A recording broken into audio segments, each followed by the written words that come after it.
Lecture de l'Évangile selon Jean chapitre 1. Jésus-Christ est la parole qui vient de Dieu. Au commencement, la parole existait déjà. La parole était avec Dieu et la parole était Dieu. Au commencement, la parole était avec Dieu. Par elle, Dieu a fait toutes choses et il n'a rien fait sans elle. En elle, il y a la vie, et la vie est la lumière des êtres humains. La lumière brille dans la nuit, mais la nuit ne l'a pas reçue. Dieu a envoyé un homme qui s'appelait Jean. Il est venu comme témoin pour être le témoin de la lumière, afin que tous croient par lui. Il n'était pas la lumière, mais il était le témoin de la lumière. La parole est la vraie lumière. En venant dans le monde, elle éclaire tous les êtres humains. La parole était dans le monde, et Dieu a fait le monde par elle, mais le monde ne l'a pas reconnue. La parole est venue dans son peuple, mais les gens de son peuple ne l'ont pas reçue. Pourtant certains l'ont reçue et ils croient en elle. À ceux-là, la parole a donné le pouvoir de devenir enfants de Dieu.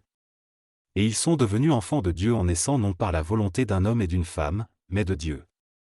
La parole est devenue un homme, et il a habité parmi nous. Nous avons vu sa gloire. Cette gloire, il la reçoit du Père. C'est la gloire du Fils unique, plein d'amour et de vérité. Jean est son témoin.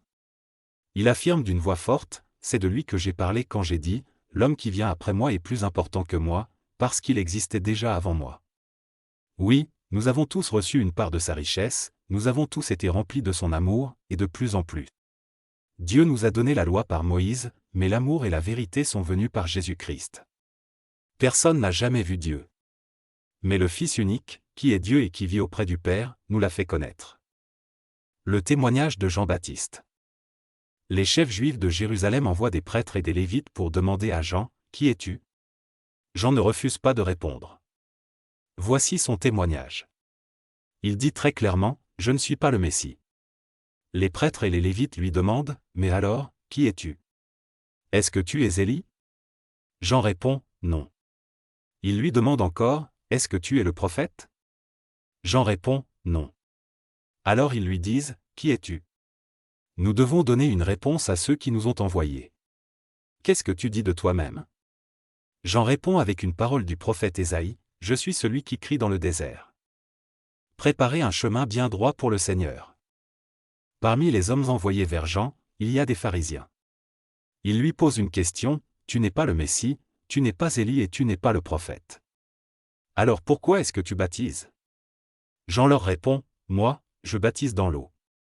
Mais au milieu de vous, il y a quelqu'un que vous ne connaissez pas. Il vient après moi, et je ne suis pas digne de lui enlever ses sandales. » Tout cela se passe à Béthanie, de l'autre côté du Jourdain, là où Jean baptise. Jésus est le Fils de Dieu.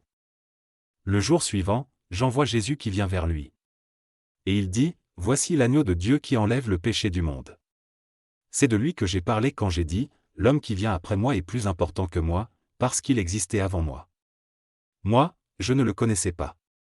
Mais je suis venu baptiser dans l'eau pour le faire connaître au peuple d'Israël. Et voici le témoignage de Jean, j'ai vu l'Esprit Saint descendre du ciel comme une colombe et il est resté sur Jésus. Moi, je ne le connaissais pas. Mais Dieu, qui m'a envoyé baptiser dans l'eau, c'est lui qui m'a dit, tu verras l'Esprit Saint descendre et rester sur un homme.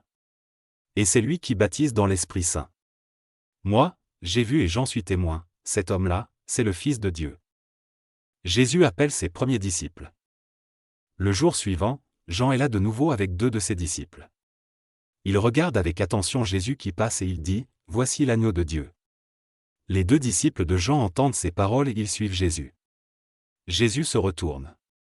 Il voit que les disciples le suivent et il leur demande, « Qu'est-ce que vous cherchez » Ils lui répondent, « Rabbi, où est-ce que tu habites » Le mot « Rabbi » veut dire « maître ». Jésus leur répond, « Venez, et vous verrez. » Ils viennent, ils voient où Jésus habite et ils restent avec lui ce jour-là. Il est environ 4 heures de l'après-midi. L'un des 2 hommes qui ont entendu les paroles de Jean et qui ont suivi Jésus s'appelle André. C'est le frère de Simon-Pierre. André rencontre d'abord son frère Simon et il lui dit, « Nous avons trouvé le Messie. » Le mot « Messie » veut dire « Christ ». Il conduit Simon auprès de Jésus. Jésus regarde Simon avec attention et il lui dit, « Tu es Simon, le fils de Jean.